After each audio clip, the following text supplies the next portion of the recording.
c'est l'heure de dîner. Relisons-nous. Marquise, j'ai 20 ans, et mon ciel est d'azur. L'amour que j'ai pour vous, comme mon ciel est pur. Qu'on dise encore que la province n'aime pas les plaisirs de l'esprit. Vous ne m'en voulez pas, cher ami, d'envahir le sanctuaire de la poésie. Gageons que vous enfantez quelque chef-d'œuvre. Je mettais la dernière main au proverbe que nous jouons vendredi. Ce sera charmant, et je crois que j'y serai excellent. Oh, mais vos preuves sont faites. Il est vrai que lors de notre première représentation, la comtesse de Nucé me disait « Oh, monsieur le Bosséan, vous jouez les Sganarelle ?» Et comme on ne les joue pas, Ah, elle disait cela. avec une grâce charmante. À propos, toutes nos invitations sont faites. En voici la liste. Ah, monsieur le président et madame la présidente. Ah, vous n'avez pas oublié, messieurs les officiers de la garnison. Non pas, et monsieur Tancred doit me les présenter. Ah, quel charmant garçon que ce capitaine Tancred. Mais il ne pourra pas venir pour la répétition, mais pour le dîner, mais il sera là pour la répétition. Ah, mais par exemple, je doute qu'il soit bon dans le rôle du petit page. Ce n'est pas là ce qui m'inquiète. Quelque chose vous inquiète? Je ne suis pas satisfaite de ma scène entre la marquise et le jardinier. Mais elle est divine! Une marquise qui aime un jardinier qui adore une marquise. Quelle délicieuse peinture du temps! C'est le 19e siècle résumé, c'est la fusion prochaine des classes, c'est la révolution qui commence. J'aime à entendre monsieur. Il parle bien. Ouais, votre scène est charmante, cher ami. Oh, vous me flattez, cher ami. Oh, et comme ils s'aiment tous les deux. Ça fait plaisir à voir. Dites-moi, puisque nous avons quelques instants à nous, si nous relisions notre scène. Oh oui, celle où vous me surprenez au bras du chevalier d'Ambly, malgré votre défense. Précisément. Soit. Commencez. Quoi? C'est Mais non, ainsi. pas comme cela. Ah, comme si nous répétions. Très bien.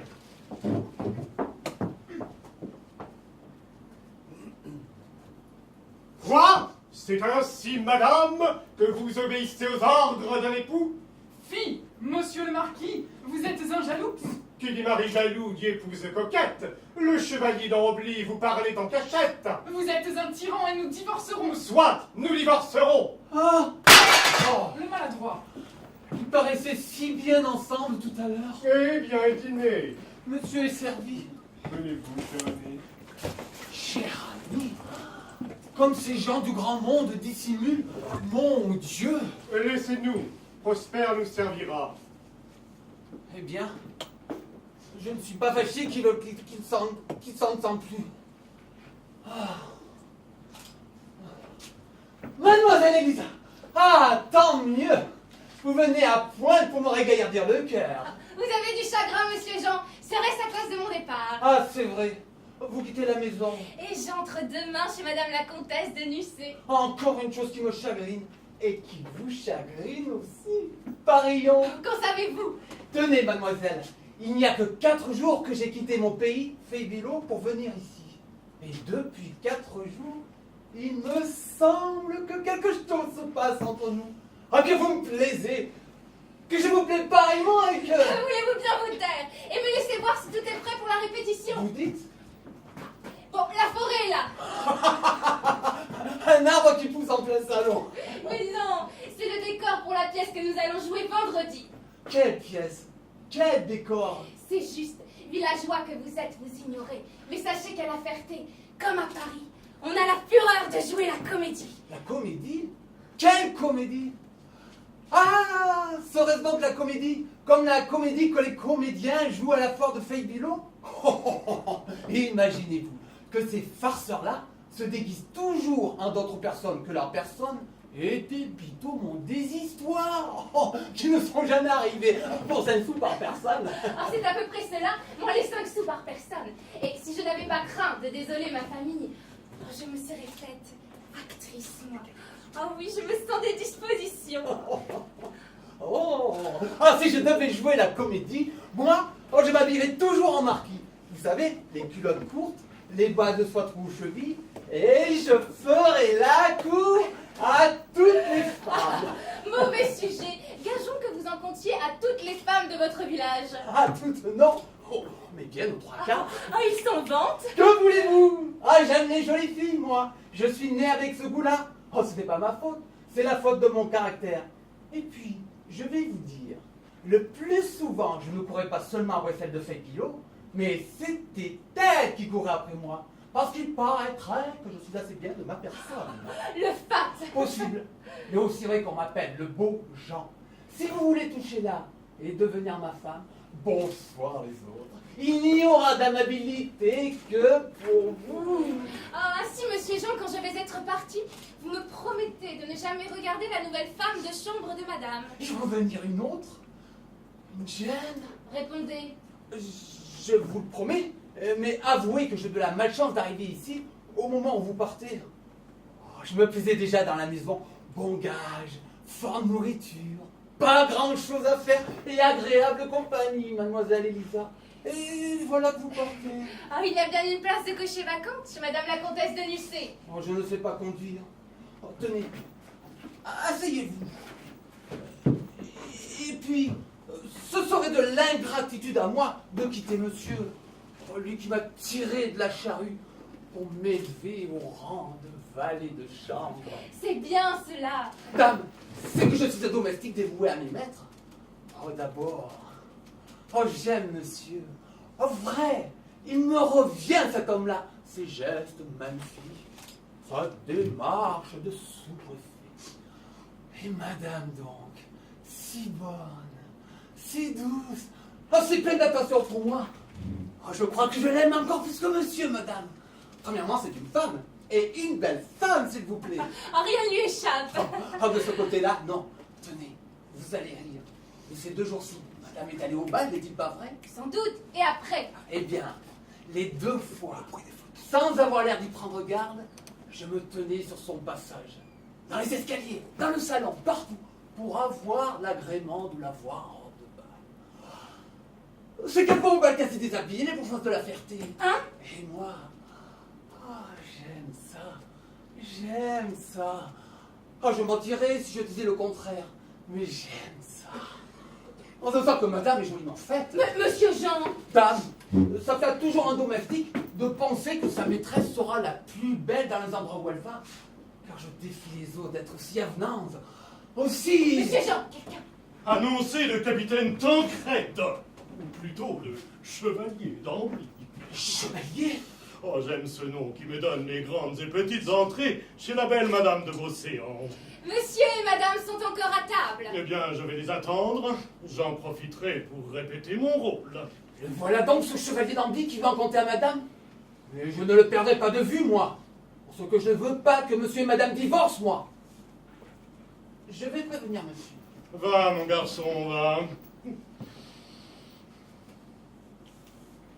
Marquise, j'ai 20 ans et mon ciel est d'azur. Charmante manie qu'ont aujourd'hui les femmes du monde de jouer ainsi la comédie. Et manie qui nous est particulièrement favorable à nous autres militaires, car elle nous permet de nous approcher des femmes du monde et d'avancer nos affaires sous le regard confiant de messieurs les maris. Marquise, je m'attends, et mon ami... Eh ben tiens, tu es encore là, toi. Ah, si je gêne, monsieur. Non, ben non, une jolie femme ne me gêne jamais, d'ailleurs. Et puis, tu vas m'aider à répéter mon rôle, hein. Ah oui, très volontiers. Elle est gentille, mais tu es très gentille. Et tu jouerais bien mieux Marion que Madame la Comtesse de Nussé. Ah, monsieur Tancred veut rire. Oh, ben, le diable m'emporte si je mens d'un seul mot. Non, non. Tiens. Ici. Scène deuxième. Hein. La marquise, le chevalier d'Ambly, la marquise. Parlez donc, mon cousin. Parlez, je vous écoute. À vous. Marquise, j'ai 20 ans et mon ciel est d'azur. D'azur. Et souffle donc. Ah, l'amour. Mais tu prononces bien ce mot-là, toi. Mais il n'y a pas de cela, monsieur. Mais c'est une réflexion que j'intercale. Reprenons. L'amour que j'ai pour vous. L'amour que j'ai pour vous, comme mon ciel est pur. Ce qui me chagrine, par exemple, c'est qu'il va falloir me raser la barbiche. Mais il n'y a pas de cela non plus, monsieur. Mais c'est toi, friponne, qui me donne des distractions avec tes grands yeux braqués sur moi comme de pistolets. Car je ferais mieux d'aller répéter dans le parc. Où est le capitaine? Mes respects, chère madame. La répétition était pour 7 heures. Il est 7 heures moins 5 minutes. Exactitude militaire, cher monsieur. Laissez-nous. Venez-vous. Quand je vous le dis, qu'elle ne peut plus se passer de moi. Et maintenant, commençons. Et puisque Madame de Musset, notre Marion, ne vient pas aujourd'hui, prenons la scène 4e. Je vais surveiller la répétition.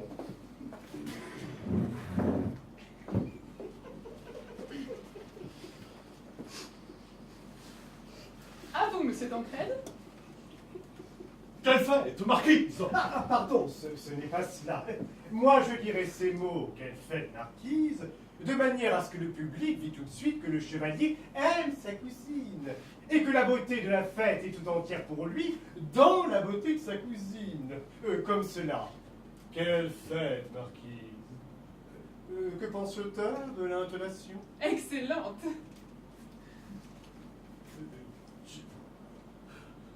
Parbleu, monsieur de Beauséant, si j'étais seul avec madame, j'emploierais l'intonation qui convient, mais vous êtes là, devant moi, vous me gênez beaucoup. Je reprends. Quelle fête, marquise? C'est mieux. C'est exactement la même chose. Vous êtes satisfait? Sans doute. Mais ce n'est pas encore tendre.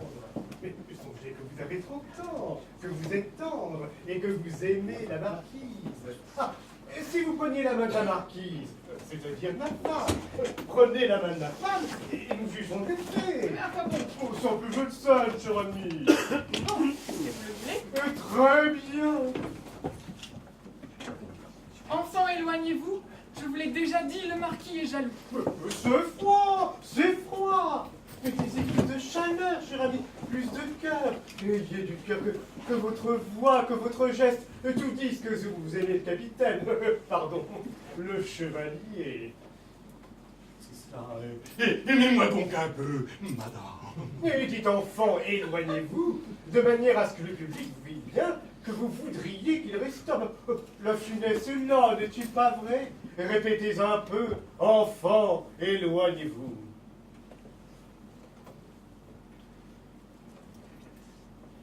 Enfant, éloignez-vous. Je vous l'ai déjà dit, le marquis est jaloux. Très bien, parfait. Vous êtes content, n'est-ce pas, capitaine? Ah, moi d'entrer maintenant. Je commence. Lorsque j'entre, vous vous écartez brusquement.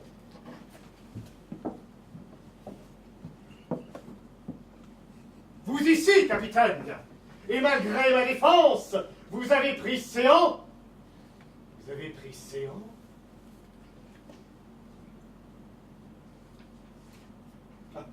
28 mètres de toile pour décor.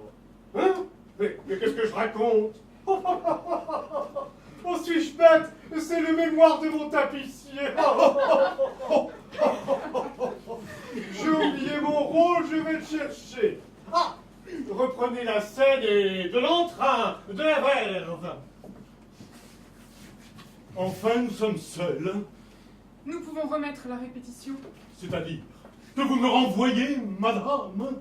Je devrais le faire, après les paroles que vous m'avez adressées hier au bal. Mais vous ne comprenez donc pas que je vous aime. Encore, mais vous êtes fou, monsieur. Je suis franc, madame, voilà tout. Mais je suis mariée. Bon, ne parlons pas de votre mari. Comment ça? Et n'en parlons jamais.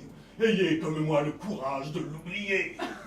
Ah, monsieur Tancred, depuis que j'étudie le cœur humain, voilà la première fois que je vous trouve aussi audacieux.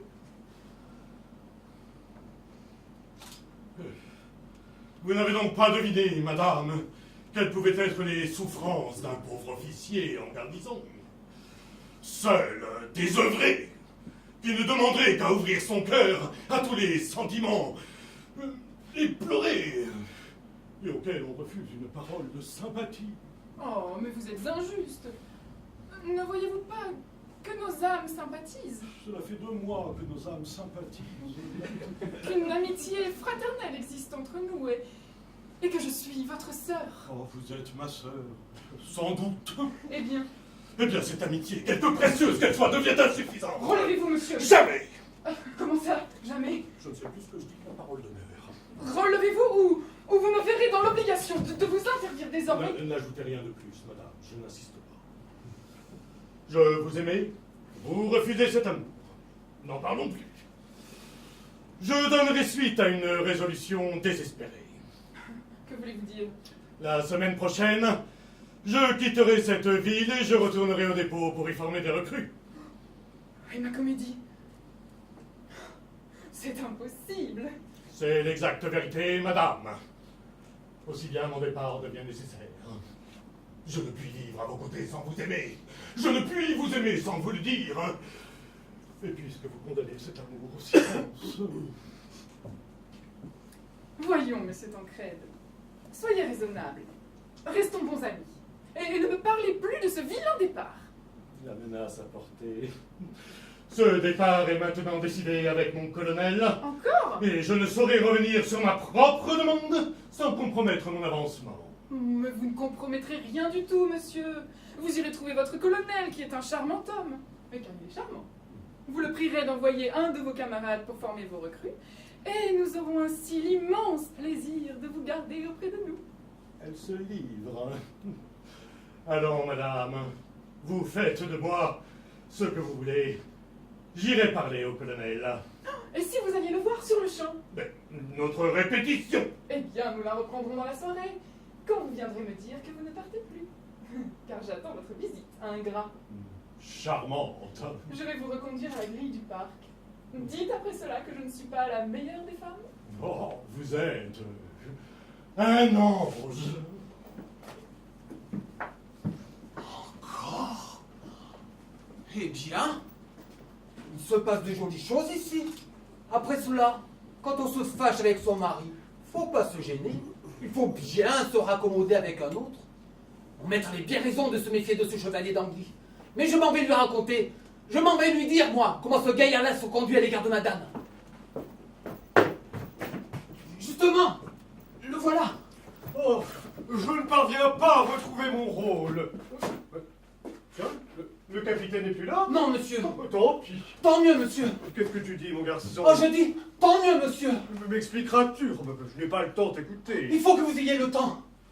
Pourquoi? Il se passe des horreurs dans votre maison. M'expliqueras-tu? Oh, je n'ai pas envie de chanter, monsieur, après ce que j'ai vu. Mais enfin, qu'as-tu vu? J'ai vu le chevalier, monsieur, qui embrassait les mains de madame, monsieur, qui l'appelait Ange, monsieur. Le chevalier, entendons-nous le chevalier qui sort d'ici. Oui, Ce mon n'est- pauvre monsieur. Mais ce n'est que cela. Que cela? Voilà comment ils prennent ces choses-là à la ville. Il répétait, Nigo. Oui, monsieur, il répétait des choses à faire dresser les cheveux sur la tête d'un honnête homme. Je te dis qu'il répétait un rôle, imbécile. Il jouait une comédie, paysan. C'était pour rire, homme de champ. Quoi? Vraiment? Vrai quand tu disais c'était pour rire? Mais parbleu. Ah, quel bonheur! Quel bonheur! Ah, vrai, monsieur. Ah, vous me croirez si vous voulez. Ah, mais j'ai un poids de moins sur l'estomac. Bon, Jean, il est bon, mais il est bête. Ah, et il jouait la comédie. Eh bien, il faut avouer qu'il l'a joué fièrement bien. Je veux bien. Oh, s'il jouait bien, puisque j'ai été trompé. C'est le chevalier, surtout, qui mettait un feu. Ah, le chevalier profitait enfin de mes leçons. Ah, c'est vous, monsieur, qui lui donnez des leçons. Eh bien, vrai, monsieur, il en profitait, et joliment. Mais c'est égal. Si j'étais marié, je n'aimerais pas que ma femme joue la comédie avec un bel homme comme le chevalier d'Ambly. Comme le capitaine, veux-tu dire? Comme le capitaine d'Ambly? Non, comme le chevalier. C'est un capitaine, tu confonds tout, mais passons. D'accord, mais j'en suis pour ce que j'ai dit. Et il est fièrement bien, ce capitaine-là. Où donc vous l'avez connu, monsieur? Mais qu'est-ce que cela peut te faire? Oh, crédier! Le bel homme! Ah, il est mieux que vous, monsieur! Oh, Quoi? Monsieur Jean, si vous n'arriviez du fond de la Champagne, je vous apprends... Ah, il est mieux que vous. Oh, voilà, c'est mon chapeau. Je vais passer à mon cercle. Le voilà, monsieur. Quel rustre! Ah, il est mieux que lui. Ah, il jouait la comédie. Eh bien, il faut avouer que ces gens de la ville ont de drôles de manières de s'amuser. À ces jeux-là, moi, je prendrai feu tout de suite. Je me connais. Voyons. Ah, si je rangeais un